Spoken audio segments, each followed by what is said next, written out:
अच्छी तरह साफ करो, कल तक एक भी दाग नहीं दिखना चाहिए, समझे? फिर धड़ पैर एक भी हिस्सा बाकी न रहे। इनके कपड़े लत्ते भी उठाओ, सबका सब।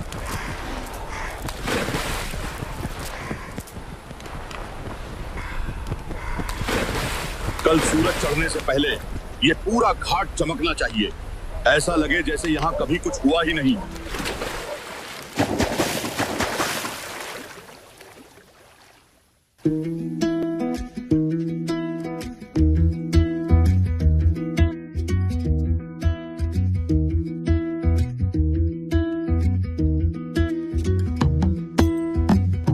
साधो देखो जग बोराना, सांची कहे तो मारन दौड़े झूठे जगपतियाना।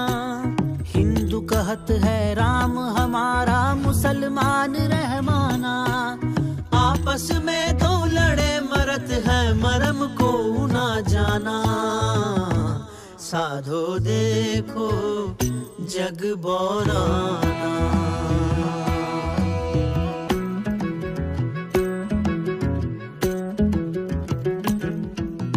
बहुत मिले मोहे नेमी धर्मी, प्रात करे असनाना।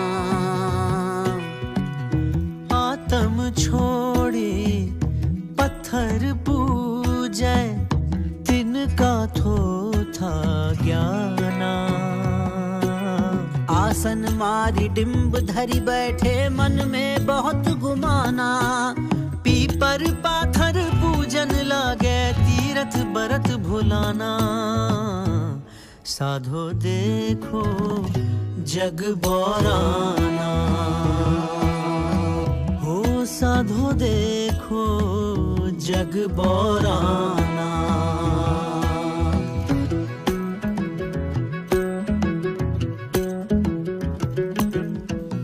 बहुत तक देखे औलिया, पढ़े किताब कुराना। करे मुरीद कबर बतलावे, उन्हु खुदा ना जाना। हिंदू की दया मेर तुर्कन की, दोनों घर से भागी। वह कर जिब हवा झटका मारे, आग दो घर लागी। साधो देखो जग बोराना, ओ साधो देखो जग बोराना।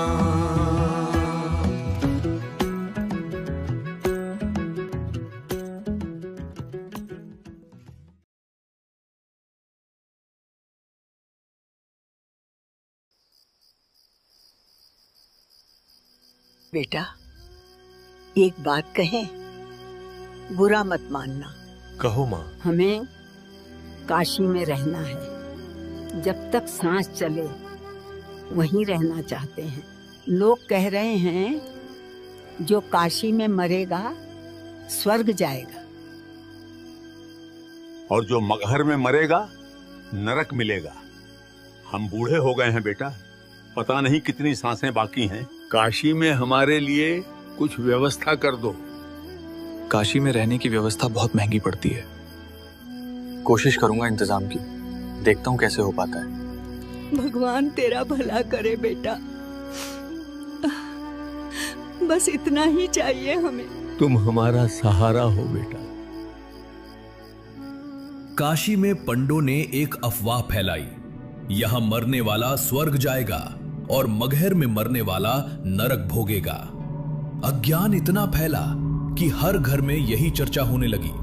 हर वृद्ध माँ बाप अपनी औलादों से विनती करने लगे कि हमें काशी में छोड़ दो, वहीं मरना है।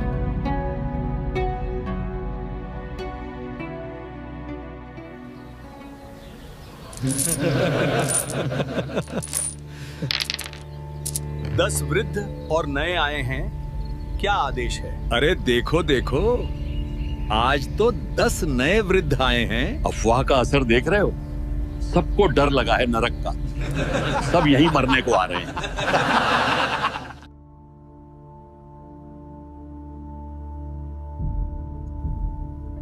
पंडित जी, ये मेरे बुजुर्ग माता पिता हैं। इन पर मेरा बहुत ऋण है। अब ये अपना आगे का समय काशी में ही बिताना चाहते हैं। क्या तुम दक्षिणा लाए हो? हाँ पंडित जी, जितनी आपने मांगी थी उससे थोड़ी अधिक ही है। फिर निश्चिंत रहो, हम इनकी इतनी अच्छी देखभाल करेंगे कि इन्हें घर की याद भी नहीं आएगी। इन्हें हम यजमान नहीं, अपना परिवार मानेंगे। लीजिए पंडित जी, आपकी दक्षिणा। बस खर्चे पानी का ध्यान रखिए हर महीने।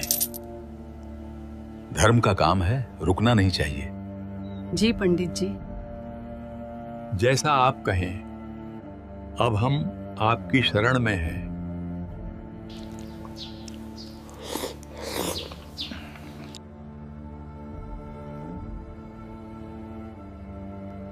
अफवाह फैलाने वाले इन्हीं पंडों ने वृद्धों को अपने पास पेइंग गेस्ट यानी किराए पर रहने वाले अतिथि बनाकर रख लिया और फिर सबसे भारी भरकम दक्षिणा वसूलने लगे।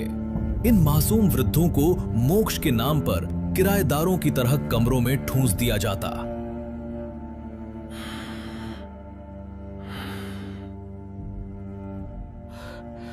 अरे ओ बुढ़े, तुझे जरा भी शर्म नहीं आती? कपड़ों में ही पेशाब कर दिया। क्या मैंने यहाँ कोई दवाखाना खोल रखा है कि तुम्हारी गंदगी साफ करता फिरूं? महाराज, पता ही नहीं चला, शरीर वश में नहीं रहा, गलती हो गई महाराज। पैसे रहने खाने के दिए हैं, गंदगी उठाने के नहीं। अगर अब ऐसा हुआ तो निकाल दूंगा। शांत हो जाइए, इन पर दया कीजिए, ये बहुत बीमार हैं। मैं साफ कर देता हूँ। हे भगवान, इन बूढ़ों ने तो जीना हराम कर दिया है, घर को नर्क बना रखा है।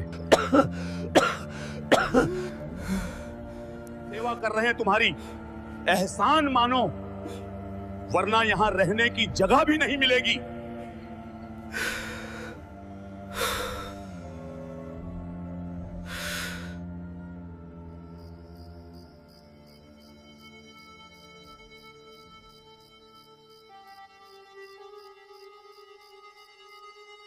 हे महात्मा, वो बूढ़ा जो बीमार है उसने फिर से अपने कपड़े गंदे कर दिए। बहुत बदबू आ रही है, कमरा रहने लायक नहीं। कभी इनके मल मूत्र साफ करने पड़ते हैं, कभी इनके गंदे कपड़े धो, कभी इनको नहलाओ।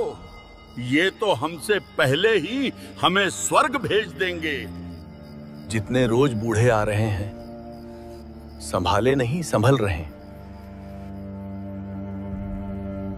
देख, घर में 10-10 वृद्ध जमा हैं, पैसे खत्म पर इनकी सांसें नहीं। अब ये सिर्फ बोझ हैं। जा, नगर के सभी महात्माओं को खबर कर। जी महाराज, अभी गया।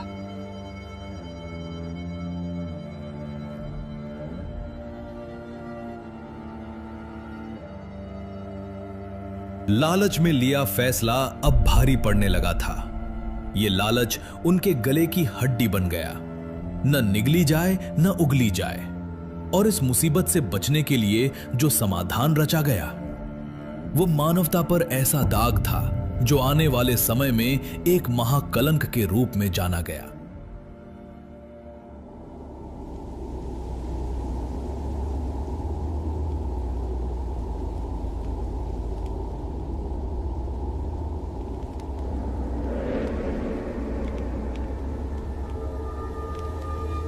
जिधर देखो बस खांसते कराहते बूढ़े ही नजर आते हैं। हमारे घर घर नहीं, धर्मशाला बन चुके हैं। महात्मा जी, अब सोए हुए भी इनका ही ख्याल आता है। ये क्या आफत मोल ले ली हमने। हाँ, सही कहा। थोड़े से लालच में आकर हमने अपना जीना दुश्वार कर लिया। इससे सुखी तो हम पहले ही थे। अगर हमने आफत ली है तो ठीक भी हम ही करेंगे। पर कैसे करेंगे? ये तो मरने का नाम ही नहीं ले रहे। लेंगे, खुद ही मरने का नाम लेंगे। मेरे पास एक तरकीब है, ध्यान से सुनो।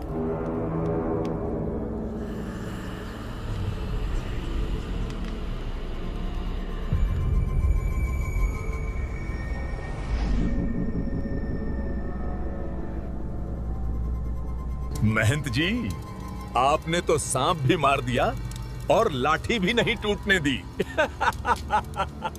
जाएंगे ये स्वर्ग ही, पर रास्ता हम तय करेंगे। कह देंगे ये भगवान का आदेश है। आओ, जितने आना चाहते हो आओ हमारे पास।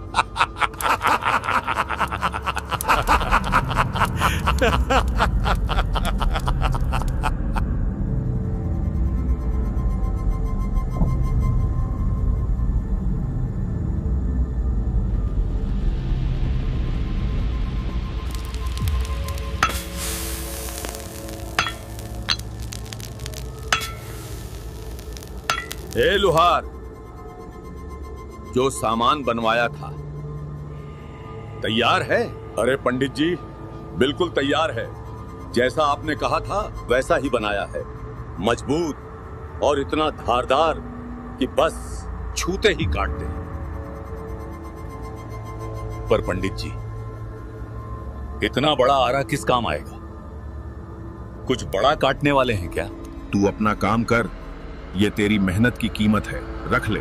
बाकी आरे से क्या कटेगा ये जानना तेरे काम का नहीं।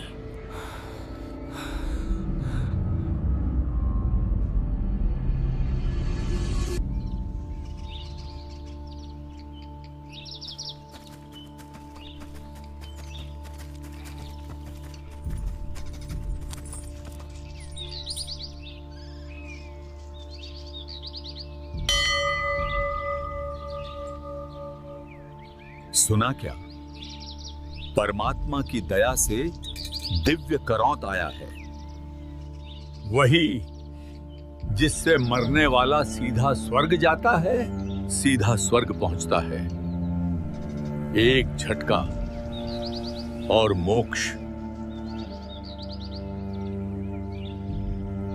तुम्हें पता है, कहते हैं परमात्मा की दया से करौंत आता है जो जल्दी स्वर्ग जाना चाहे। वो करौंत बिना दर्द के स्वर्ग में पहुंचा देता है। भगवान ने सच में रहम कर दिया, वरना बुढ़ापे की मार कौन झेले। पंडों द्वारा फैलाई गई अफवाह कि स्वर्ग से करौंत आएगा और उसे लेने वाला सीधा स्वर्ग जाएगा ने लोगों के भ्रम को पागलपन में बदल दिया। करौंत लेने के लिए परमात्मा के भोले शरणागत लाइन लगाकर खड़े होने लगे। महात्मा जी, बहुत प्रयास किया, पर इससे अधिक दक्षिणा का इंतजाम नहीं हो पा रहा है।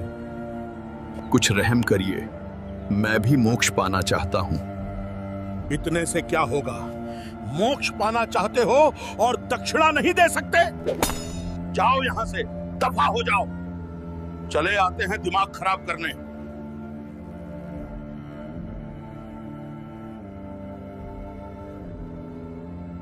पंडित जी, ये लीजिए, पूरी 50 स्वर्ण मुद्राएं हैं, कोई कमी नहीं है। बस मुझे शीघ्र स्वर्ग भेज दो। धन्य हैं आप सेठ जी, स्वर्ग के द्वार तो आप जैसे धर्मात्माओं के लिए ही बने हैं। आपका कल्याण निश्चित है। आप आगे जाएं, वहां भीतर मुख्य महात्मा जी खड़े हैं। वे आपकी मुक्ति की प्रतीक्षा कर रहे हैं। बस उस गुफा में नीचे चले जाओ, मोक्ष का द्वार वहीं है।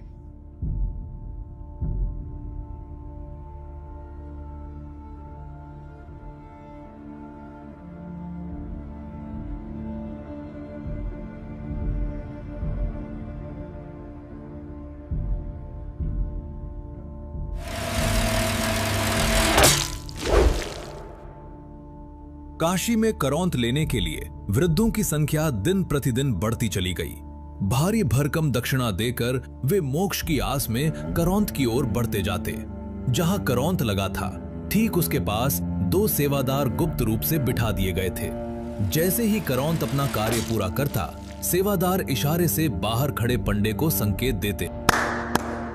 परमात्मा ने एक नई पुण्य आत्मा को स्वर्ग के लिए बुलाया है, कृपया आगे आएं। जाओ, अब तुम्हारा नंबर है स्वर्ग जाने का।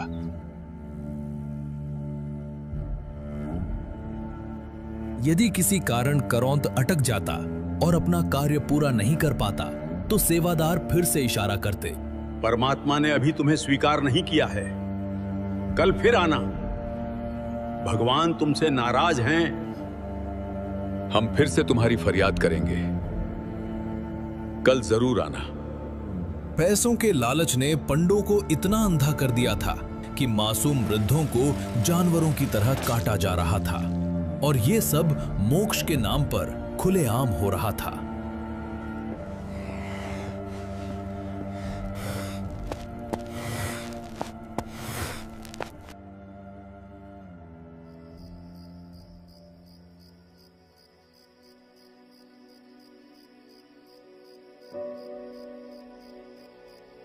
बाबूजी, कुछ बात हुई है क्या? काफी परेशान से लग रहे हो। बेटा, तू मुझे रोज यही बातें बताता है कि परमात्मा की भक्ति करनी चाहिए, उससे शारीरिक और मानसिक कष्ट दूर होते हैं और मोक्ष भी मिलता है। लेकिन अब मैं बूढ़ा हो चुका हूं, न जाने कब शरीर छूट जाए। मुझे हाल ही में पता चला है काशी में स्वर्ग से करौंत आता है, काफी लोग जा रहे हैं। ऐसा कर, तू मुझे भी वहां ले चल, मेरा भी मोक्ष हो जाएगा। स्वर्ग जाने का इससे आसान रास्ता नहीं हो सकता। बाबूजी, ये आप क्या कह रहे हो? मेरे गुरुदेव कबीर जी ने करौंत को गलत बताया है। ये शास्त्र विधि त्याग कर मनमाना आचरण है। यानी शास्त्रों में कहीं भी करौंत के बारे में नहीं लिखा। गीता के अध्याय 16 श्लोक 23 में लिखा है, जो साधक शास्त्र विधि को त्याग कर मनमाना आचरण करता है वो ना तो सिद्धि को प्राप्त होता है और ना ही परम गति यानी मोक्ष को, और ना ही उसे कोई सुख प्राप्त होता है। पर मुझे विश्वास नहीं हो रहा है, इतने सारे ब्राह्मण जो सभी को स्वर्ग भेजने का वादा कर रहे हैं, वो झूठ बोल रहे हैं, और सिर्फ एक कबीर जो जुलाहा है वो सच्चा है। बाबूजी, आप कबीर जी को सिर्फ एक साधारण मनुष्य समझते हो, लेकिन बाबूजी, दामोदर सेठ के साथ जो चमत्कार हुआ उससे तो सारी काशी परिचित है। दामोदर सेठ ने ढोल के डंके पर सारी सच्चाई बताई है। क्या आप दामोदर सेठ को नहीं जानते? सुना तो है दामोदर सेठ के बारे में, पर सोचो, क्या कोई साधारण मनुष्य दामोदर सेठ को समुद्र के भयानक तूफान से बचा सकता है? दामोदर सेठ बीच समुद्र में तूफान में फंसे हुए थे और कबीर जी को सामान्य आदमी समझने वाले दामोदर सेठ के दोस्त भी उस जहाज में उनका मजाक उड़ा रहे थे। अरे कबीर, आजा, तू भी हमारे साथ बातें कर ले। भाई, तुम कुछ भी कहो, तुम्हारे भी जीव पवित्र हो जाएगी सद्गुरु के नाम से। इसी बहाने तुम्हारे भी कुछ कर्म बन जाएंगे।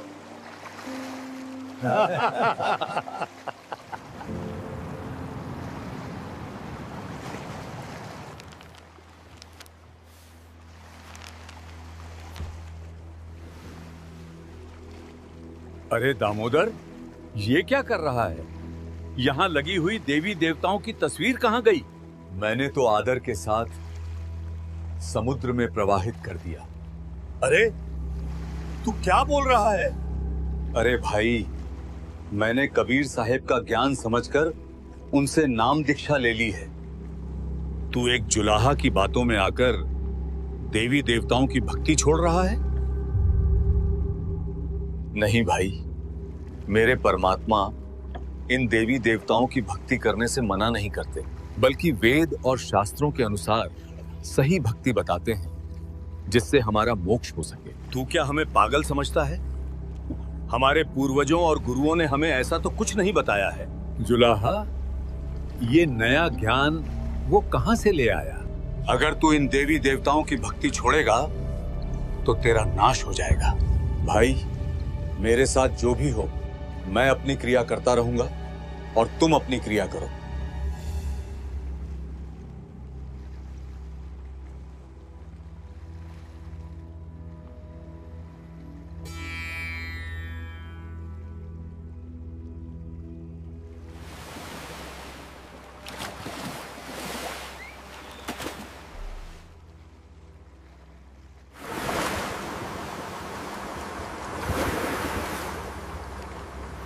दामोदर तो पागल हो गया है। उसने एक जुलाहे की बातों में आकर भगवान को छोड़ दिया है। देखना, इसके साथ बहुत बुरा होगा।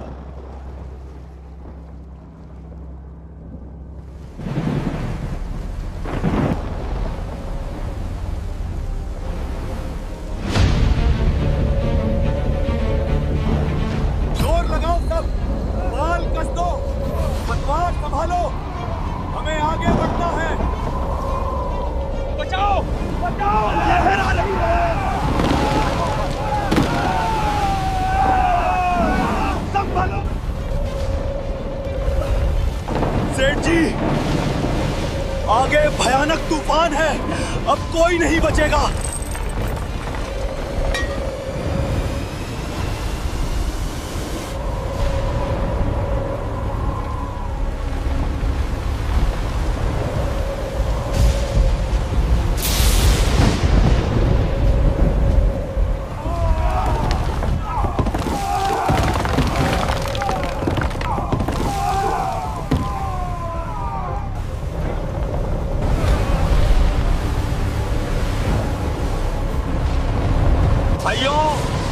संकट के समय में हमें भगवान को याद करना चाहिए, वही इस दुख को दूर करेगा। हे राम, हे कृष्ण, बचा लो। हे बजरंगबली, आप तो संकट मोचन हैं, हमारी रक्षा करो, हम सब बच जाएंगे। हे भोलेनाथ, आपकी प्रचंड शक्ति के सामने तो समुंदर भी नतमस्तक होता है।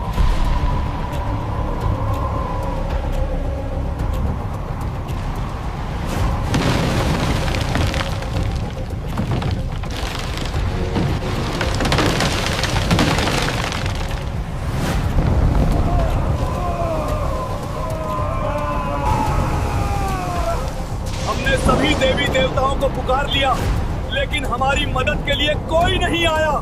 सुना है कि सद्गुरु का भक्त तगड़ा होता है। हम सबको एक बार दामोदर से प्रार्थना करनी चाहिए कि वो अपने भगवान को याद करे।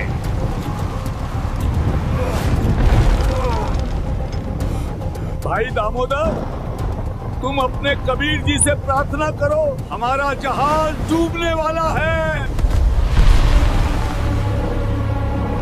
भाई, मैं क्या प्रार्थना करूं? मेरा भगवान तो एक गरीब सा जुलाहा है। आपके तो ऐसे ऐसे भगवान हैं जिन्होंने पहाड़ तक उठा रखा है। आप ही प्रार्थना करो, अगर आप बच गए तो मैं भी बच जाऊंगा। सद्गुरु का भक्त तगड़ा होता है, इसलिए तुम एक बार प्रार्थना कर लो।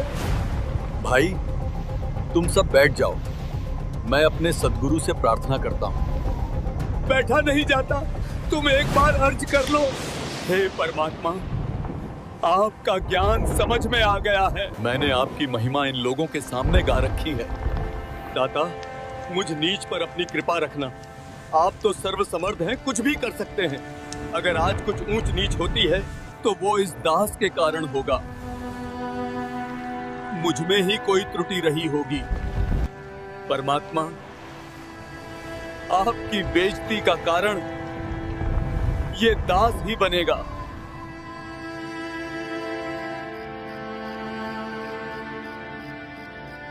और ज्ञान सब ज्ञानडी, कबीर ज्ञान सो ज्ञान, जैसे गोला तोप का करता चले मैदान। हे परमात्मा, हे दीन दयाल,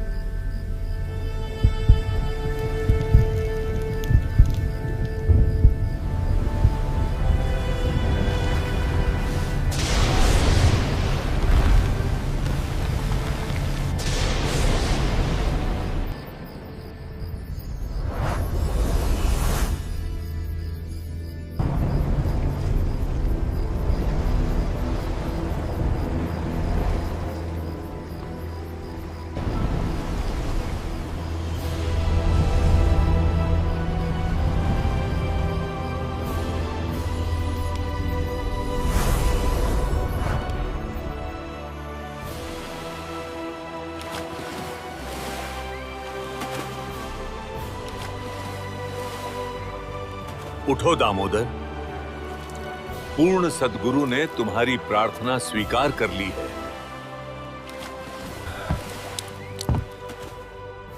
भाई दामोदर, हमसे बहुत बड़ी गलती हो गई है। हमने आपके गुरुजी की बेइज्जती की। कोई नहीं भाई, परमात्मा अपने बच्चों को माफ कर देते हैं। दामोदर सेठ की जय हो। भाइयों, मेरा जयकारा मत लगाओ, बोलो कबीर परमेश्वर की जय हो। सतगुरु कबीर साहेब की जय हो। धन धन सतगुरु सत कबीर भगत की पीड़ मिटाने वाले। धन धन सतगुरु सत कबीर भगत की पीड़ मिटाने वाले भगत की पीड़ मिटाने वाले भगत की पीड़ मिटाने वाले। धन धन सतगुरु सत कबीर भगत की। दामोदर सेठ के होते अकाज अर्ज करी थी डूबता देख जहाज। दामोदर सेठ के होते अकाज अर्ज करी डूबता देख जहाज। लाज मेरी रखियो गरीब नवाज समुद्र से पार लंघाने वाले। लाज मेरी रखियो गरीब नवाज समुद्र से पार लंघाने वाले। धन धन सतगुरु सत कबीर भगत की पीड़ मिटाने वाले। बाबूजी, पंडित सर्वानंद को कौन नहीं जानता। धर्मशास्त्रों में ऐसा पारंगत कि पूरी धरती पर कोई भी उससे शास्त्रार्थ में नहीं जीत पाया था।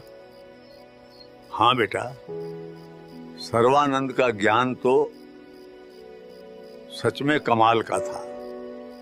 तो फिर बाबूजी, क्या ये भी साधारण मनुष्य के लक्षण हैं कि ऐसा अपराजित विद्वान कबीर परमात्मा के ज्ञान के आगे घुटने टेक देता है?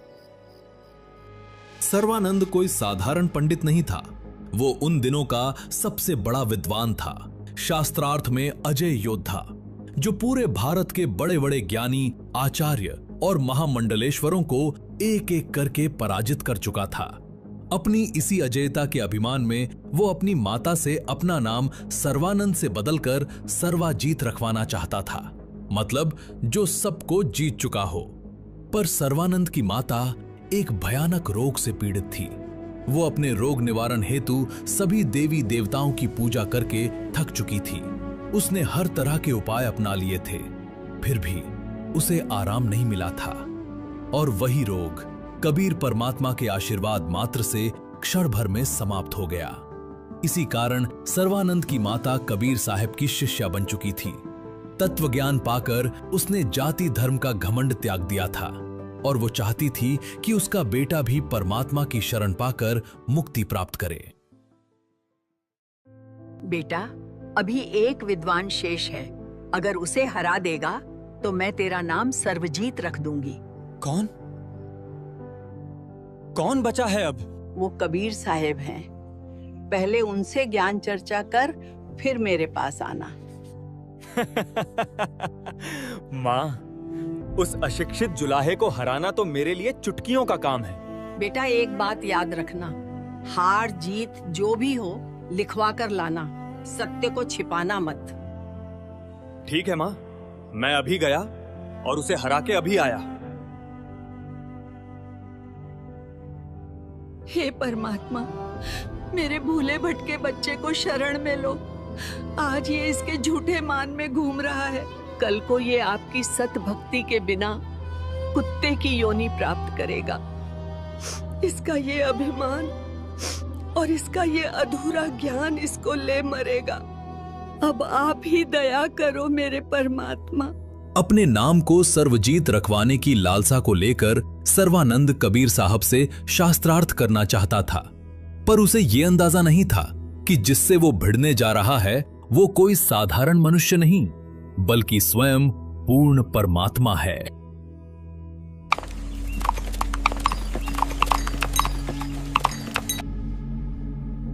अरे ब्राह्मण यहाँ, वो भी इतना बड़ा विद्वान।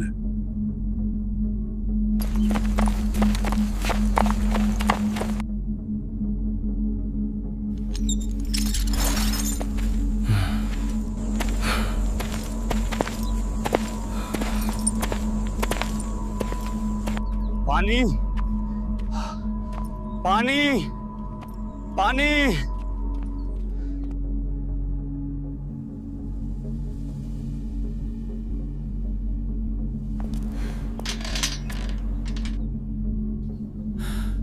बेटी, बहुत प्यास लगी है, जरा पानी पिला दे। ये लीजिए पंडित जी, अपना करमंडल आगे कीजिए।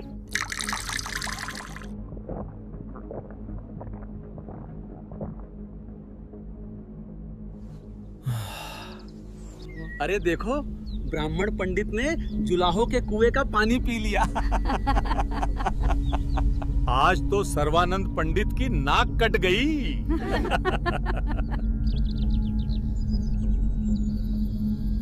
मैंने जुलाहों के कुएं का पानी पी लिया।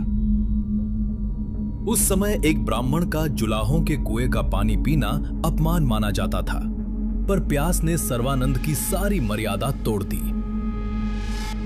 ए लड़की, ये कुआं किस जाति का है? पंडित जी, जुलाहो की कॉलोनी में तो जुलाहो का कुआं ही मिलेगा, ब्राह्मणों वाला तो मिलने से रहा। तूने मुझे पहले बताया क्यों नहीं कि ये जुलाहो का है? पंडित जी, ये तो तुम्हें तब पूछना चाहिए था जब तुम्हारी जान पानी पीने से पहले हलक में अटकी पड़ी थी। तब तो ए बेटी पानी पिला दे, ए बेटी पानी पिला दे, और अब जाति देखने लगे। ए लड़की, बहुत चबड़ चबड़ करती है, ज्यादा मत बोल। चल बता, ये कबीर कहाँ रहता है? कबीर का घर शिखर में, जहाँ शलैली गैल, पाँव न टिके पपील के, तू पंडित लाद रहा बैल।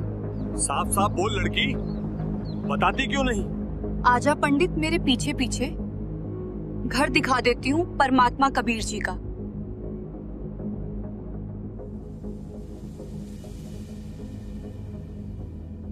पिताजी, एक पंडित आया है, बैल पर सारे ग्रंथ लादे हुए हैं। शायद आपसे सवाल जवाब के बहाने झगड़ा करने आया है। बेटी, ये तत्वज्ञान के अभाव वाले लोग होते हैं, दुनिया की नजर में बड़े ज्ञानी, पर असल में हल्दी की गांठ लेकर पंसारी बने फिरते हैं। ले आओ पंडित जी को, आदर सहित अंदर लाओ। जो आज्ञा पिताजी।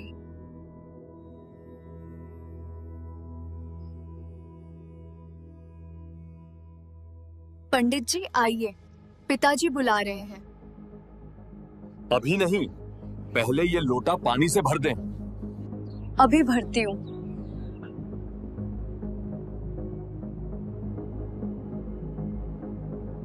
ये लीजिए पंडित जी। इस लोटे को पूरा ऊपर तक पानी से भर दें, ठीक है ना?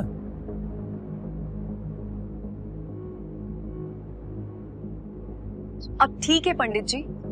हाँ, अब लोटा ले जा और कबीर से कहे कि ये मेरा प्रश्न है।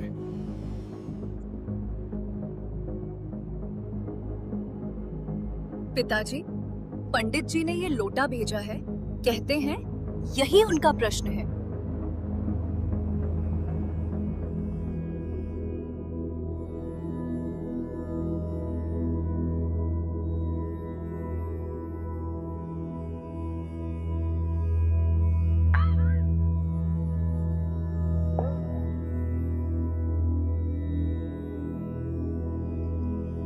ये दे दो उन्हें और कह देना यही उत्तर है। जी पिताजी, जैसी आपकी आज्ञा। ये क्या उत्तर दिया है? मैं तो बस ले आई हूँ, प्रश्न भी आपका, उत्तर भी आपका। अब आप ही पूछ लो। कबीर, मेरे प्रश्न का उत्तर क्या है? पहले अपना प्रश्न बताओ पंडित जी। मैंने सर्व विद्वानों को शास्त्रार्थ में पराजित कर दिया है। मैंने अपनी माताजी से प्रार्थना की थी कि मेरा नाम सर्वाजीत रख दो। मेरी माताजी ने आपको पराजित करने के पश्चात मेरा नाम परिवर्तन करने को कहा है। आपके पास लोटे को पूर्ण रूपेण जल से भरकर भेजने का तात्पर्य है कि मैं ज्ञान से ऐसे परिपूर्ण हूं जैसे लोटा जल से, इसमें और जल नहीं समाएगा, वो बाहर ही गिरेगा। अर्थात मेरे साथ ज्ञान चर्चा करने से कोई लाभ नहीं होगा। आपका ज्ञान मेरे अंदर नहीं समाएगा, व्यर्थ ही थूक मथोगे, इसलिए हार लिख दो, इसी में आपका हित है। पंडित जी, मैंने इस लोटे में ये सुई डाली, उस सुई ने पानी को बाहर धकेल दिया और इस लोटे की गहराई में जाकर अपनी जगह बना ली। बस ऐसा ही मेरा ज्ञान है, तेरा थोथा ज्ञान बाहर कर देगा और सच्चा ज्ञान तेरे हृदय की गहराई में अपनी जगह बना लेगा। बहुत बकवास कर ली। मैं यहां ये सुनने नहीं आया, मैं तुझे शास्त्रार्थ की चुनौती देने आया हूं। चल कबीर, मुझसे शास्त्रार्थ कर। कुटिया के बाहर कदम रखते ही माहौल बदल गया। गांव के लोग शास्त्रार्थ देखने उमड़ पड़े और कबीर परमेश्वर ने वहीं से प्रश्नों की शुरुआत कर दी। पंडित सर्वानंद, बताओ, ब्रह्मा का पिता कौन है? कौन है विष्णु की माता? शंकर का दादा कौन है? ये कैसा सवाल है? क्या हुआ सर्वानंद, होश उड़ गए? इनके कोई माता पिता नहीं, ये तो अजर हैं, अमर हैं। देवी भागवत पुराण 3 स्कंद खोल कर देख, खुद विष्णु जी कहते हैं, हमारी जन्म और मृत्यु होती है, हम नाशवान हैं, अविनाशी नहीं हैं। लिखा तो यही है, पर ये देवता तो अमर बताए जाते हैं। अब खोल गीता अध्याय 11 श्लोक 32, जहां गीता ज्ञानदाता कहता है कि मैं काल हूं अर्जुन, इस समय इन लोगों को नष्ट करने के लिए प्रकट हुआ हूं। ऐसा ज्ञान तो मैंने आज तक नहीं सुना। क्या बड़बड़ा रहा है सर्वानंद, जरा जोर से बोल। नहीं, कुछ नहीं, वो तो मैं वैसे ही कुछ सोच रहा था। सर्वानंद, खोल गीता अध्याय 11 श्लोक 47, जहां गीता ज्ञानदाता कहता है कि अर्जुन, तुझसे पहले मैंने किसी को भी अपना यह रूप नहीं दिखाया। पंडित, कृष्ण जी पहले ही कौरवों की सभा में अपना विराट रूप दिखा चुके थे, तो फिर ये सहस्त्र बाहु अर्थात 1000 भुजाओं वाला नया भगवान कौन था? पंडित जी, अभी से होश उड़ गए। अभी तो और सुन, गीता अध्याय 4 श्लोक 34 में गीता ज्ञानदाता स्वयं स्वीकार करता है, मैं उस परमात्मा को नहीं जानता, तू उस परमात्मा को पाने के लिए तत्वदर्शी संत की खोज कर। ये तो अशिक्षित हैं, इसको शास्त्रों का इतना ज्ञान कैसे है? अब खोल ऋग्वेद मंडल 9 सूक्त 82 मंत्र 1 और मंडल 9 सूक्त 1 मंत्र 9, जहां साफ लिखा है कि पूर्ण परमात्मा साकार है, वो सबसे ऊपर के लोक में विराजमान है और राजा के समान दर्शनीय है। जब वो संसार में अपना ज्ञान प्रचार करने के लिए शिशु रूप में प्रकट होता है, तब उसकी परवरिश की लीला कुंवारी गाय से होती है और तू उसी को निराकार कहकर जनता को गुमराह कर रहा है। सर्वानंद, पूछ इस जनता से किसकी परवरिश कुमारी गाय से हुई है? तो मैं तुझे बताता हूं, मैं ही हूं वो जिसका गुण चारों वेद गाते हैं। मैं ही आदि हूं, मैं ही अंत, मैं ही राम हूं, मैं ही नरसिंह, जिसके आगे मौत भी अपना पल्ला झाड़ती है। मैं ही हूं वो। मेरी ही परवरिश कुंवारी गायों द्वारा होती है। मैं ही वो अविनाशी कबीर हूं, सर्वानंद।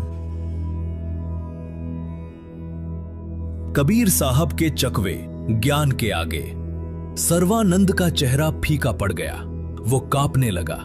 उसे समझ नहीं आ रहा था कि भागे या घुटने टेक दे। ऐसा कुछ नहीं लिखा है। अगर ऐसे ही चलता रहा तो ये जुलाहा मुझे कहीं का नहीं छोड़ेगा। मुझे कुछ करना होगा। ओम त्र्यंबकम यजामहे सुगंधिम पुष्टिवर्धनम उर्वारुकमिव बंधनान् मृत्योर्मुक्षीयमामृतात्। यदा यदा हि धर्मस्य ग्लानिर्भवति भारत अभ्युत्थानमधर्मस्य तदात्मानं सृजाम्यहम्। कर्मण्येवाधिकारस्ते मा फलेषु कदाचन मा कर्मफल हेतुर्भूर्मा ते संगो यस्त्व कर्मणि। परित्राणाय साधूनां विनाशाय च दुष्कृतां धर्म संस्थापनार्थाय संभवामि युगे युगे। ओम कृष्णाय वासुदेवाय हरये परमात्मने प्रणतः क्लेशनाशाय गोविंदाय नमो नमः। उस समय अशिक्षित जनता शास्त्र का अर्थ नहीं समझती थी। उनके लिए जो तेज तेज संस्कृत बोल लें वही सबसे बड़ा ज्ञानी माना जाता था। धारा प्रवाह रटे हुए मंत्र जिन्हें बोलने वाला खुद भी नहीं समझता था, उन्हें सुनकर जनता चकित हो जाती थी। पर सत्य यही है कि किसी चीज को रटना और उसी चीज को समझना, इन दोनों में दिन रात का फर्क होता है। सर्वानंद इसी अज्ञान का फायदा उठा रहा था। वो बिना रुके संस्कृत के श्लोक बरसाने लगा और भीड़ ये मान बैठी कि यही सच्चा ज्ञानी है। लोग तालियां पीटने लगे जैसे कबीर साहब हार गए हों, जबकि असली ज्ञान संस्कृत के शब्दों में नहीं, सत्य के सार में होता है, जिसे उस समय की जनता अशिक्षित होने के कारण समझ ही नहीं पा रही थी। पंडित जी की जय। बहुत बड़ा विद्वान है ये। अशिक्षित जनता रटने वाले को समझने वाले से बड़ा मान लेती है। भीड़ ने शोर में सत्य दबा दिया और कबीर साहब का मौन उनके लिए हार का प्रतीक बन गया। ए कबीर, सुन लिया तूने? मैं जीता हूं शास्त्रार्थ में।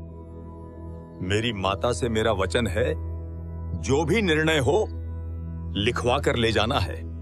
तो अब तू लिख, कबीर हार गया और सर्वानंद जीत गया। पंडित, मैं तो अशिक्षित हूं, तू ही लिख ले जो लिखना चाहता है। मैं तो बस अंगूठा लगा के दे दूंगा।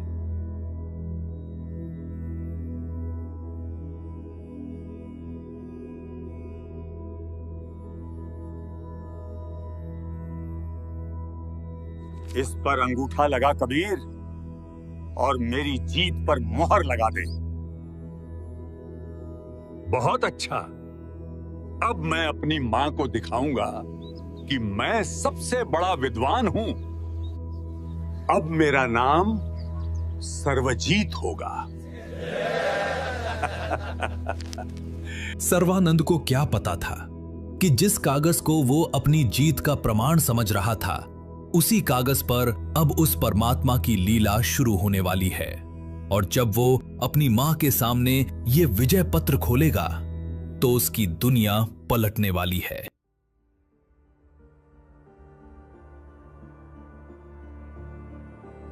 माताजी, माताजी। क्या हुआ बेटा? अंदर तो आजा पहले। माताजी, वो कैसा विद्वान था, कुटिया से बाहर आया और आते ही हार मान ली। अच्छा बेटा, क्या तू लिखवा कर भी लाया है? हाँ हाँ माताजी, ये देखिए। बेटा तू ही पढ़ दे।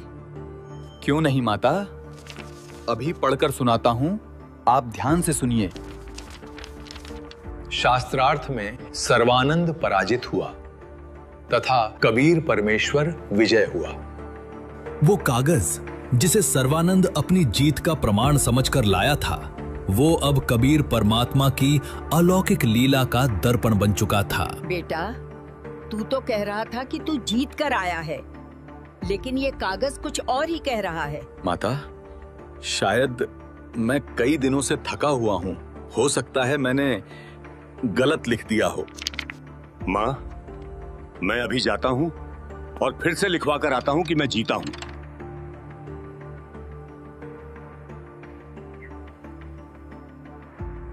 कबीर, मुझसे लिखने में गलती हो गई थी, इसलिए मैंने दोबारा सही से लिखा है। अब तू फिर से अंगूठा लगा दे।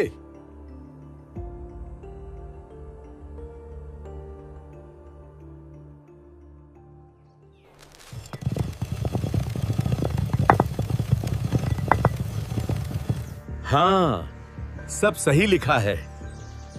अब मां को दिखा देता हूं। माताजी, अब की बार सही करवा कर आया हूं। अच्छा बेटा, फिर तू ही पढ़ दे। क्यों नहीं माताजी, अब की बार तो शास्त्रार्थ में सर्वानंद पराजित हुआ तथा कबीर परमेश्वर विजय हुआ।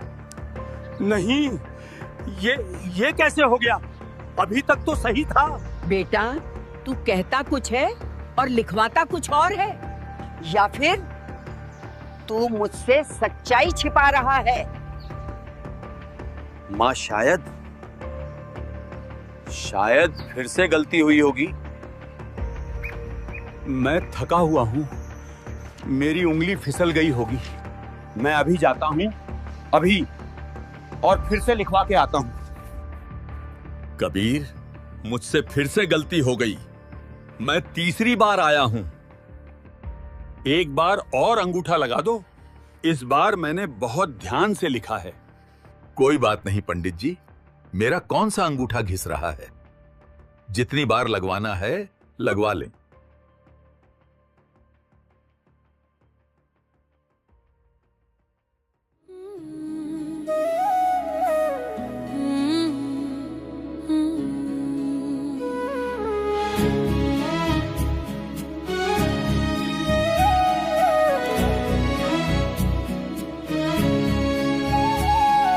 डगर है मुश्किल कठिन सफर है, मगर मुसाफिर जगह नहीं है। डगर है मुश्किल कठिन सफर है, मगर मुसाफिर जगह नहीं है। डगर है मुश्किल कठिन सफर है, मगर मुसाफिर जगह नहीं है।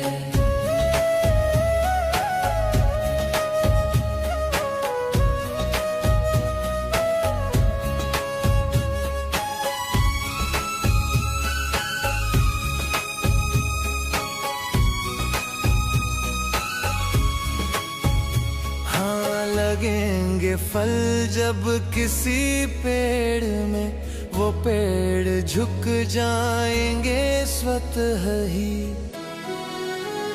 हाँ, लगेंगे फल जब किसी पेड़ में, वो पेड़ झुक जाएंगे स्वतः ही। अकड़ तने की बता रही है, अकड़ तने की बता रही है, अभी फल इसमें लगा नहीं है। डगर है मुश्किल कठिन सफर है, मगर मुसाफिर जगह नहीं है।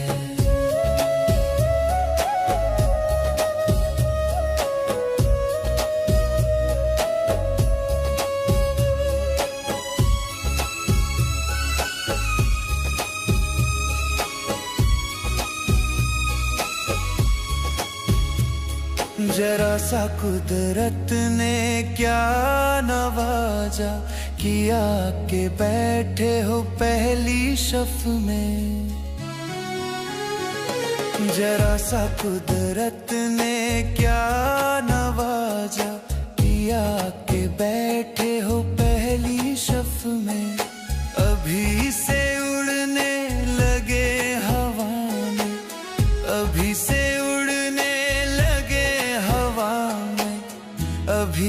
शोहरत नई नई है, डगर है मुश्किल कठिन सफर है, मगर मुसाफिर जगह नहीं है। डगर है मुश्किल कठिन सफर है, मगर मुसाफिर जगह नहीं है। इस बार मैं आंख नहीं हटाऊंगा। पता नहीं माँ के पास पहुंचते ही अक्षर क्यों बदलते हैं। सत्य ने हार नहीं मानी थी, लेकिन सर्वानंद अभी तक लड़ाई को अपनी हार जीत का खेल समझ रहा था। आ गया बेटा, इस बार सब ठीक कर लाया ना?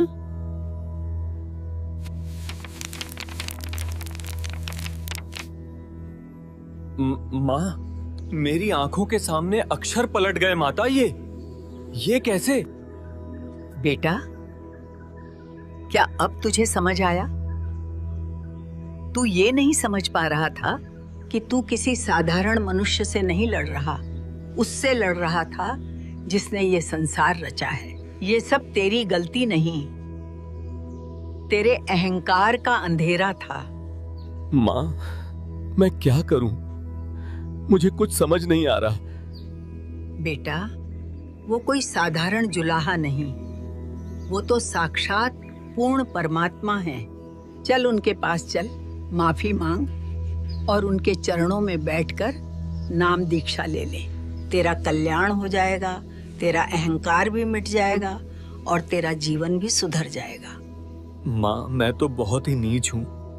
जो कबीर जी ने कहा वो सब शास्त्रों में लिखा है और मैंने अहंकार के कारण उनकी बात नहीं मानी। बेटा, तू मेरा एक लौता पुत्र है। मेरी आत्मा कह रही है, अगर तूने नाम दीक्षा नहीं ली तो कुत्ते की योनि में जाएगा और कष्ट सहेगा। जाकर उनके चरणों में गिरकर अपनी गलती की क्षमा याचना कर ले। मेरी आत्मा खुश हो जाएगी। माँ, ये तो स्वयं प्रभु आए हैं, आप मेरे साथ चलो। मुझे शर्म लगती है। चल बेटा, मैं तेरे साथ चलूंगी। सर्वानंद जी की माता अपने पुत्र को साथ लेकर प्रभु कबीर के पास गई तथा सर्वानंद जी को भी कबीर परमेश्वर से उपदेश दिलाया। तब उस महर्षि कहलाने वाले नादान प्राणी का पूर्ण परमात्मा के चरणों में आने से ही उद्धार हुआ। सर्वानंद, आपने अक्षर ज्ञान के आधार पर भी शास्त्रों को नहीं समझा, क्योंकि मेरी शरण में आए बिना काल किसी की बुद्धि को पूर्ण विकसित नहीं होने देता। अब फिर पढ़ो इन्हीं पवित्र वेदों व पवित्र गीता जी तथा पवित्र पुराणों को। अब आप ब्राह्मण हो गए हो। ब्राह्मण सोई ब्रह्म पहचाने। विद्वान वही है जो पूर्ण परमात्मा को पहचान ले, फिर अपना कल्याण करवाए।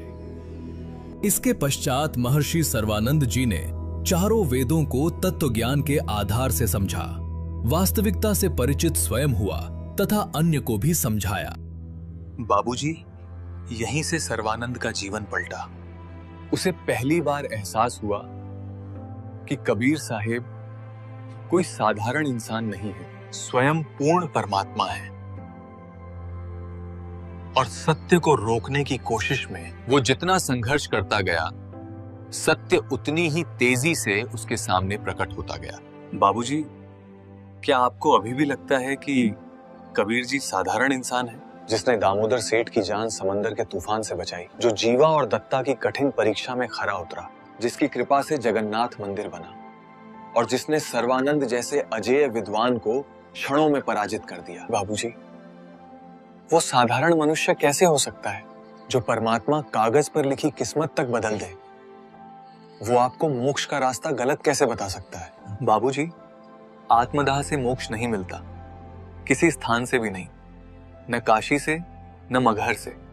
मोक्ष सिर्फ पूर्ण परमात्मा की शरण से मिलता है, और वो परमात्मा है कबीर साहिब। चलिए बाबूजी, आप भी कबीर साहिब की शरण ग्रहण कर लीजिए, आपका जीवन भी सुधर जाएगा।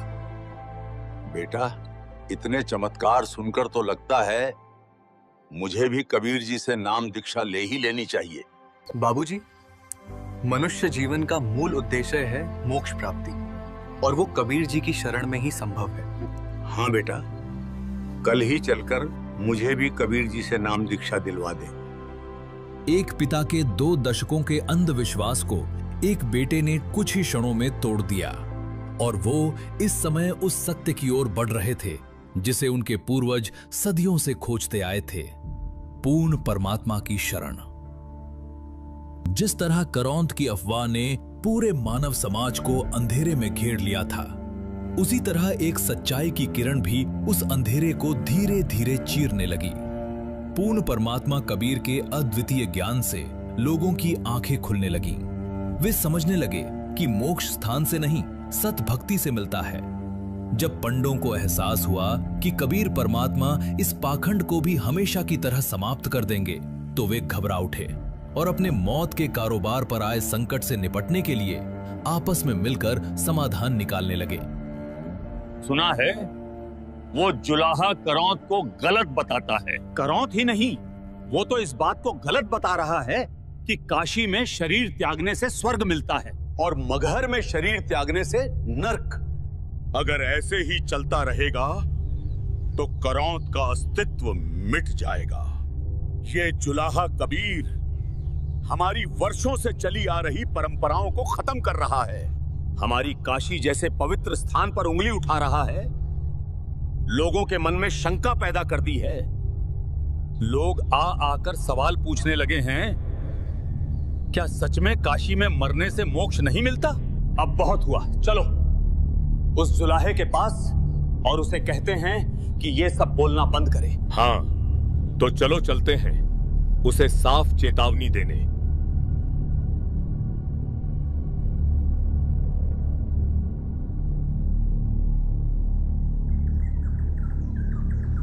कर्म करने वाला चाहे कहीं भी हो, यदि वो मर्यादा में रहकर सतभक्ति करे तो वो सतलोक ही जाएगा।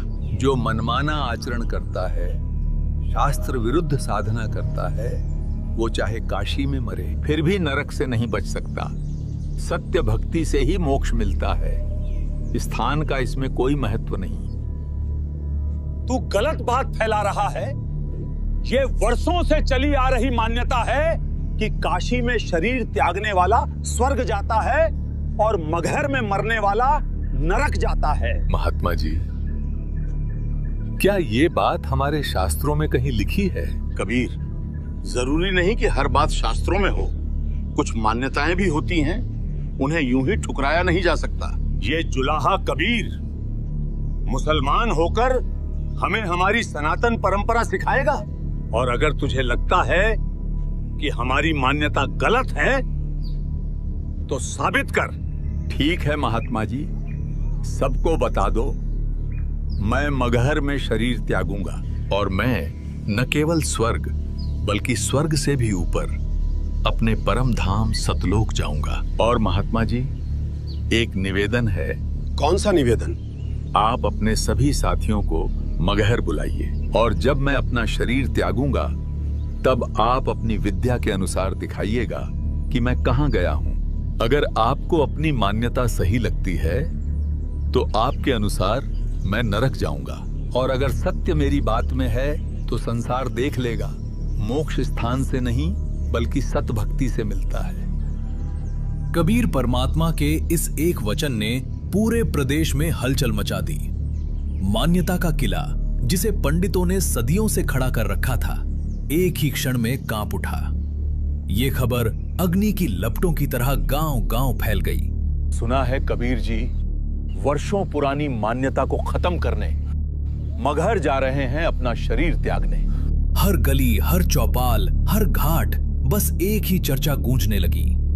भ्रमित जनता, पंडित, सिपाही, काजी, सबकी निगाहें अब मगहर की ओर टिक गई थीं, क्योंकि सदियों के अंधविश्वास को पूर्ण परमात्मा स्वयं चुनौती दे रहे थे। महाराज, इस बार हमारे नगर में बहुत अच्छी फसल हुई है। ऐसा लगता है कि इस बार किसानों को ज्यादा मुनाफा होगा। क्यों न हो मंत्री जी, इस बार कबीर साहेब की दया से वर्षा जो अच्छी हुई है। महाराज वीर सिंह बघेल जी की जय हो। कहो गुप्तचर, क्या खबर लाए हो? तुम इतने घबराए हुए क्यों हो? महाराज, एक अत्यंत महत्वपूर्ण सूचना प्राप्त हुई है। हमें ज्ञात हुआ है कि कबीर साहिब जी शरीर का त्याग करने के लिए मगहर जा रहे हैं। महाराज, लेकिन हमने सुना है कि मगहर में जो भी अपने शरीर का त्याग करता है उसे कभी स्वर्ग की प्राप्ति नहीं होती। नहीं मंत्री जी, कबीर जी तो साक्षात परमेश्वर हैं।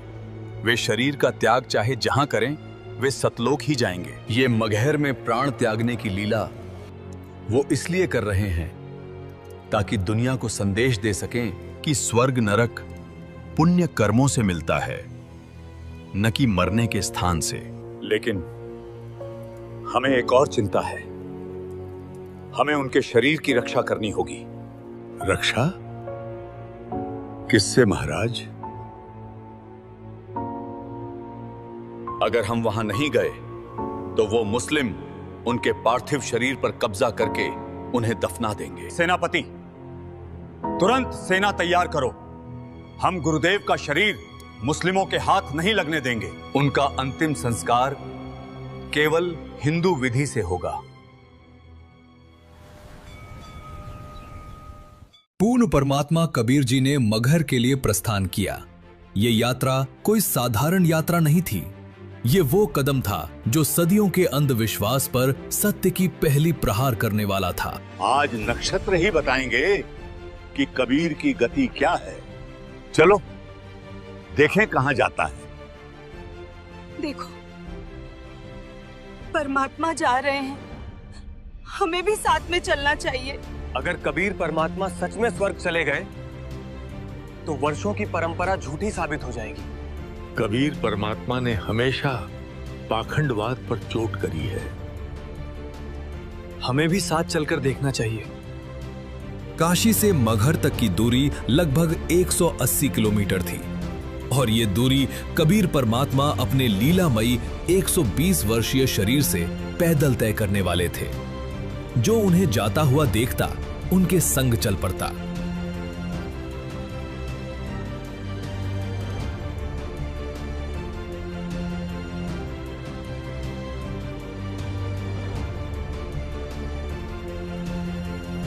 यहां से हम पैदल चलेंगे गुरुदेव के साथ।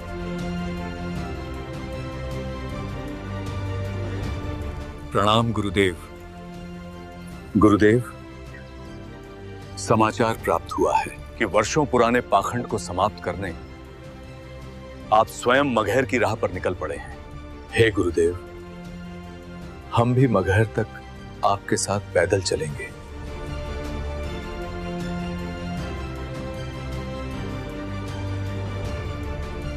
ये यात्रा सिर्फ काशी से मगहर का सफर नहीं थी, ये सत्य की ओर मानवता का कदम था।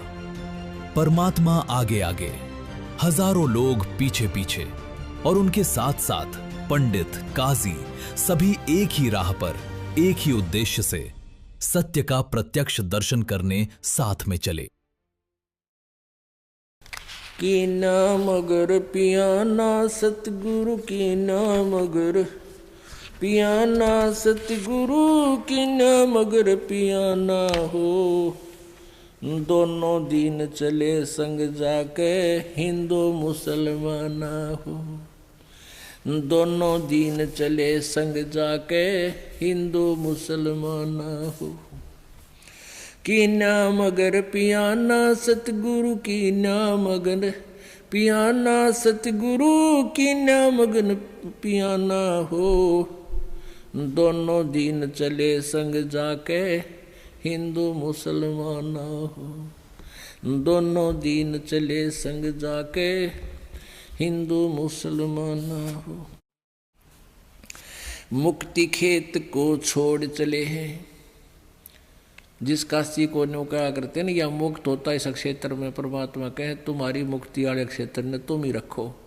हम तो वहां से मोक्ष प्राप्त करके दिखाएंगे जहां तुम कहते हो गधा बनता है। भाई मुक्ति खेत को छाड़ चले हैं, वो तज काशी अस्थाना हो। मुक्ति खेत को छाड़ चले हैं, तज काशी अस्थाना हो। साहा सिकंदर कदम लेत है, साहा सिकंदर कदम लेत है, बादशाही सुल्ताना हो। दोनों दीन चले संग जाके हिंदू मुसलमान हो। दोनों दीन चले संग जाके हिंदू मुसलमान हो। चार वेद के वक्ता संग है, वो खोजी बड़े बयाना हो। चार वेद के वक्ता संग है, वो खोजी बड़े बयाना हो। सालग राम सुरत से सेवे, सालग राम सुरत से सेवे, वो ज्ञान समुद्र दाना हो। दोनों दीन चले संग जाके हिंदू मुसलमान हो। दोनों दीन चले संग जाके हिंदू मुसलमान हो। सठ दर्शन जाके संग चाले, सठ दर्शन जाके संग चाले, वह गावत बाणी नाना हो। अपना अपना इष्ट संभाले, अपना अपना इष्ट बनावे, वो बाचे पोथी पाना हो। दोनों दीन चले संग जाके हिंदू मुसलमान हो। खान साहब, पीर कबीर जी मगहर आ रहे हैं अपना जिस्म छोड़ने के लिए। क्या ये कैसे हो सकता है? हुजूर, ये खबर पक्की है। फौज को हुक्म दो, हर एक सैनिक तैयार रहे। हम पीर कबीर जी का जिस्म मुसलमान रिवायत से दफन करेंगे। ये वही बिजली खान पठान था जिसकी पहचान कबीर साहिब से आज की नहीं बरसों पुरानी थी। एक ऐसी पहचान जो अकाल, दुआ और चमत्कार से बनी थी।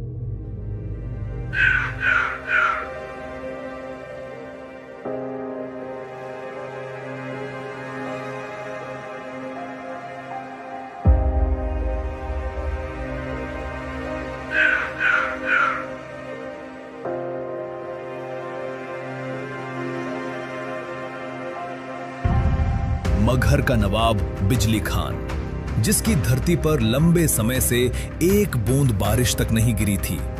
अकाल, भूख और मौत हर तरफ उसी की परछाई थी। भविष्यवक्ताओं ने घोषणा कर दी थी कि आने वाले 3 वर्ष भी आसमान से रहमत नहीं बरसेगी।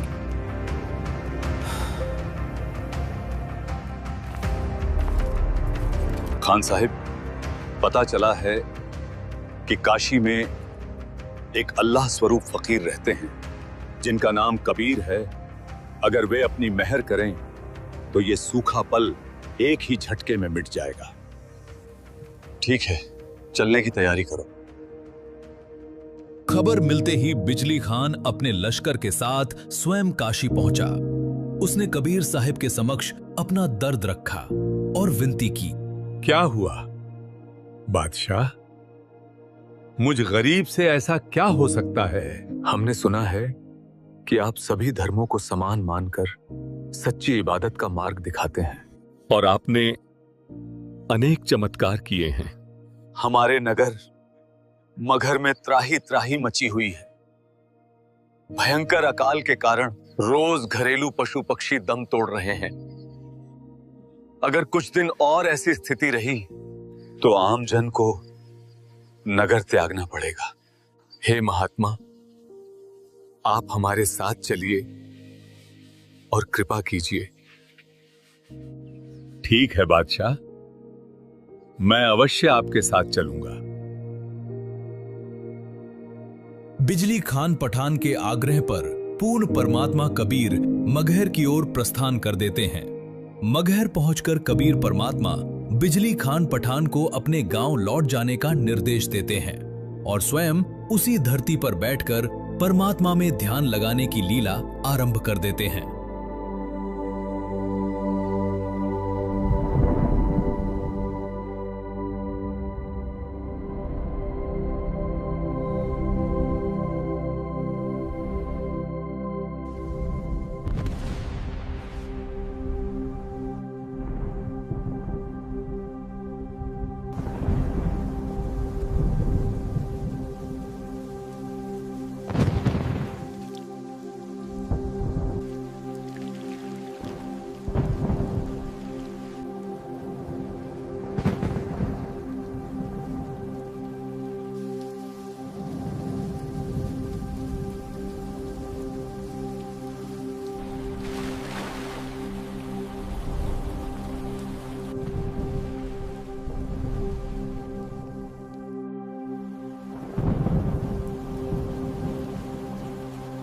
जिस धरती पर लंबे समय से बादल नहीं ठहरे थे, वहां कबीर परमात्मा की रहमत मात्र से आसमान बदल गया।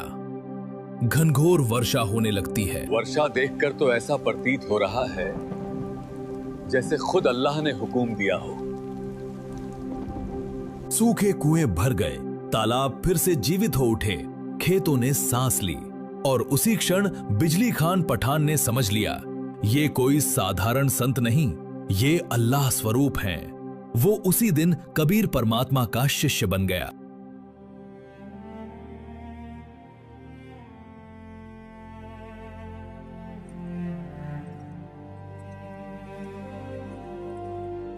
सुनो मुख्तार, लगता है वीरदेव बघेल को भी खबर पहुंच चुकी है कि पीर कबीर जी मगहर में अपनी रूह को जिस्म से आजाद करने वाले हैं।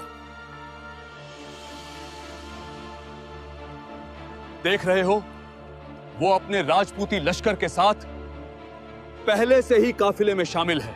जी खान साहब, दूर से ही उसके घोड़े और सवार पहचाने जा रहे हैं। गौर से सुन लो तुम सब, चाहे कुछ भी हो जाए, वीरदेव को अपने मंसूबों में कामयाब नहीं होने देना है।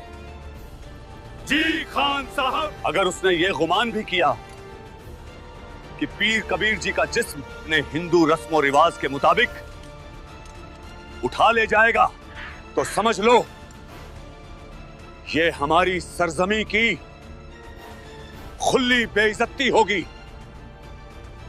हम पीर कबीर जी की ताजीम करते हैं, मगर उनका पार्थिव जिस्म हमारी निगरानी में रहेगा, समझ गए? चाहे जान चली जाए या जान लेनी पड़े, लेकिन पीर कबीर जी का जिस्म किसी और के हाथ लगने न पाए। जी खान साहब। मगहर की तरफ बढ़ते हर कदम के साथ धर्म, सत्ता और सम्मान का टकराव और भी घना होता जा रहा था। हिंदू काशी नरेश वीरदेव सिंह और मुस्लिम मगहर नवाब बिजली खान पठान दोनों कबीर परमात्मा को अपने अपने तरीके से अंतिम संस्कार करना चाहते थे, पर किसी को अंदाजा नहीं था कि परमात्मा की लीला न किसी रिवाज से बंधी है, न किसी मजहब से। पीर जी, हमें आपके आने का मकसद मालूम हुआ। बिजली खान आपकी क्या खिदमत कर सकता है? मैं अपना शरीर त्याग करने से पहले स्नान करना चाहता हूं। जो हुक्म पीर जी, मैं अभी आपके नहाने का पूरा इंतजाम करवा देता हूं। नहीं, मैं किसी बहते दरिया में स्नान करूंगा। पीर जी, यहां पहले एक दरिया बहता था, आमी नदी। शंकर भगवान के श्राप के कारण अब उसका पानी सूख चुका है। पीर जी, यहां चलते पानी का इंतजाम नामुमकिन है। चलो दिखाओ मुझे, वो आमी नदी कहां है? जी पीर जी, चलिए।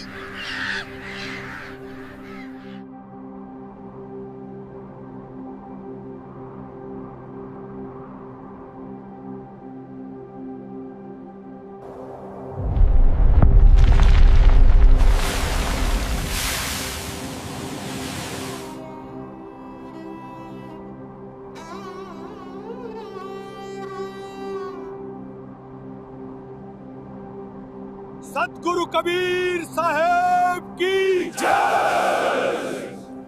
आमी नदी, जो वर्षों से एक किस्सा बन चुकी थी, आज उसी नदी ने पूर्ण परमात्मा के इशारे से फिर से जन्म लिया और मगहर की धरती ने जाना कि जो नदी को जगा दे वो किसी मजहब, किसी परंपरा का बंधा हुआ संत नहीं, स्वयं पूर्ण परमात्मा होता है। सतगुरु कबीर साहेब की जय। वर्षों से श्राप के कारण सूखी पड़ी नदी को अपनी दिव्य शक्ति से पुनः प्रकट कर देते हैं और फिर उसी प्रवाहित जल में स्नान करने के लिए प्रस्थान करते हैं।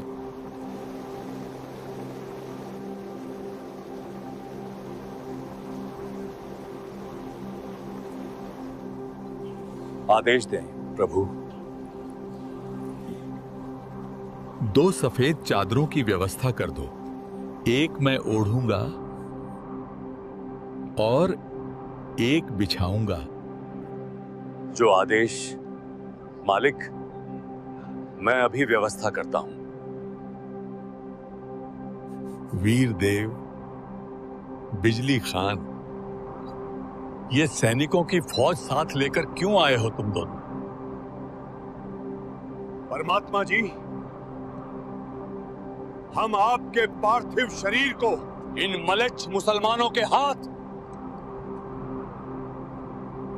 नहीं लगने देंगे। अगर इन्होंने जुर्रत की तो इनकी कब्र यहीं खोद देंगे। पीर जी, आप हम मुसलमानों के लिए अल्लाह के सच्चे नूर हैं। आपका जिस्म हम मुस्लिम रिवायत से दफन करेंगे, और अगर इन काफिरों ने आपके जिस्म पर हक जमाने की कोशिश की तो यहां इन्हीं की चिताएं जलेंगी।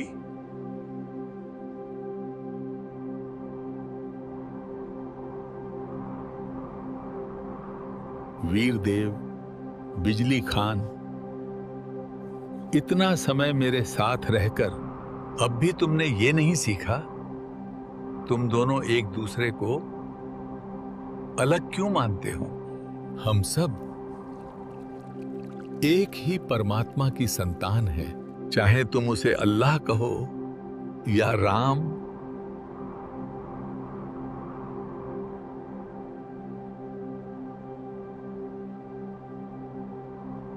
मेरे शरीर त्यागने के बाद जो भी वस्तु तुम्हें मिले उसे आधा आधा बांट लेना, पर आपस में झगड़ा मत करना, वरना बहुत बड़ा अनर्थ हो जाएगा। जी परमात्मा। कबीर प्रभु के जिस्म को छोड़ने के बाद मैं उनके शरीर को अपने कब्जे में लेकर रखूंगा। कबीर प्रभु का शरीर मैं किसी को नहीं दूंगा। उस समय के भविष्यवक्ताओं ने एक भयावह भविष्यवाणी की थी कि जल्द ही एक भीषण हिंदू मुस्लिम युद्ध होगा जिसमें अनगिनत जाने जाएंगी। वीरदेव और बिजली खान अनजाने में उसी तबाही की ओर कदम बढ़ा रहे थे, पर कबीर परमात्मा मानवता को बचाने आए थे, नष्ट करने नहीं। और जो लीला अब होने वाली थी वो आने वाले सदियों के लिए मानव धर्म और एकता का सबसे बड़ा उदाहरण बनने वाली थी। परमात्मा जी, आपके आदेश के अनुसार सब व्यवस्था कर दी गई है। अगर कोई और आदेश हो तो बताइए। अब मैं चलता हूं। कबीर परमात्मा जी के आदेश अनुसार 2 चादरें मंगवाई गईं, एक बिछाने के लिए और एक ओढ़ने के लिए। और फिर पूर्ण परमात्मा कबीर जी ने अपने निज धाम सतलोक जाने के लिए प्रस्थान किया।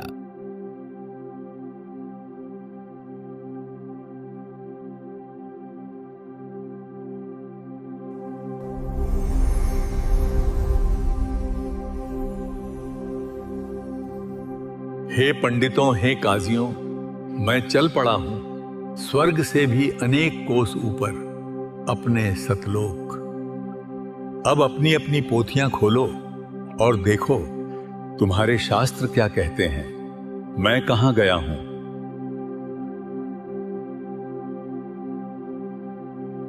उठा दो पर्दा, उसमें नहीं है मुर्दा।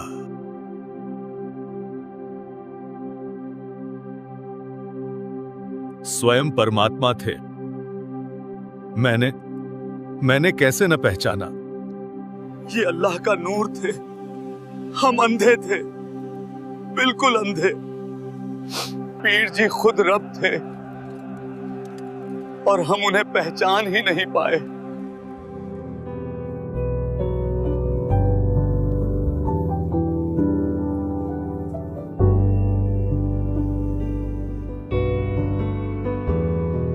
जिस दिन तू बिसरे निकल जाए मेरी जान, जिस दिन तू बिसरे निकल जाए मेरी जान।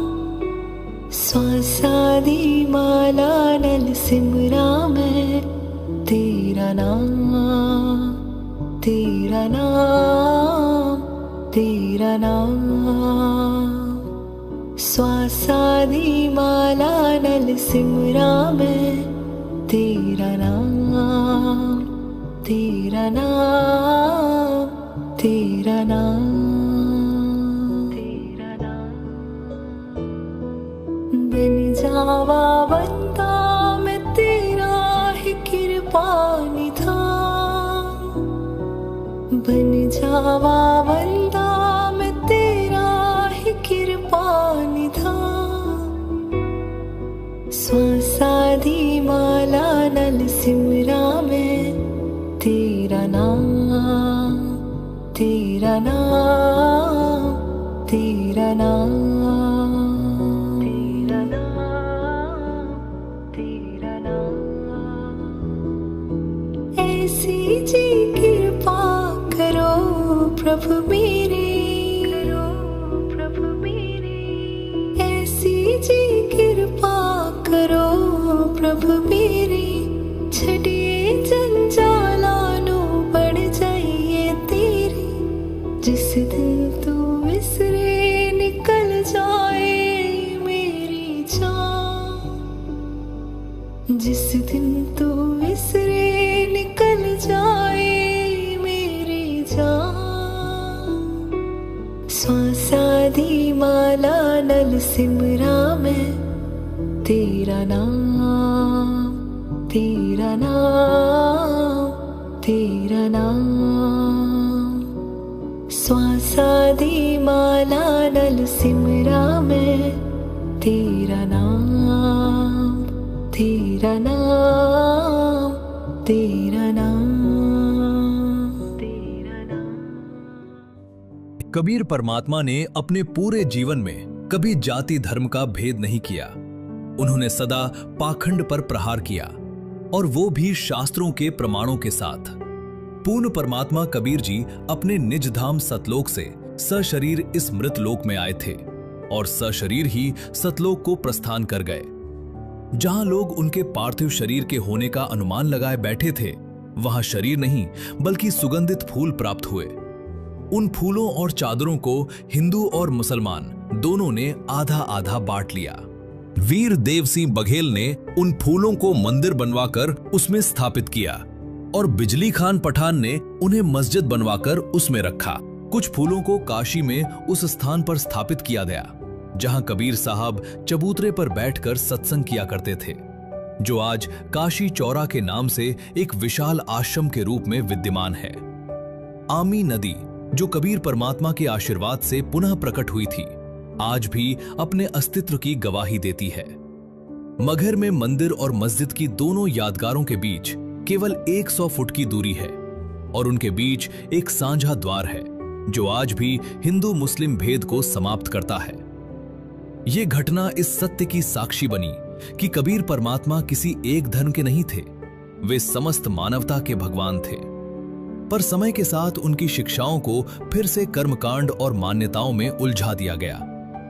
आज पूर्ण परमेश्वर कबीर जी के स्वरूप संत रामपाल जी महाराज शास्त्र सम्मत प्रमाणों के आधार पर यह बताते हैं कि मोक्ष न मंदिर से मिलता है न मस्जिद से। मोक्ष मिलता है केवल पूर्ण परमात्मा कबीर जी की सत भक्ति से, जो जीव को जन्म और मृत्यु के चक्र से सदा के लिए मुक्त कर देती है। सत साहिब।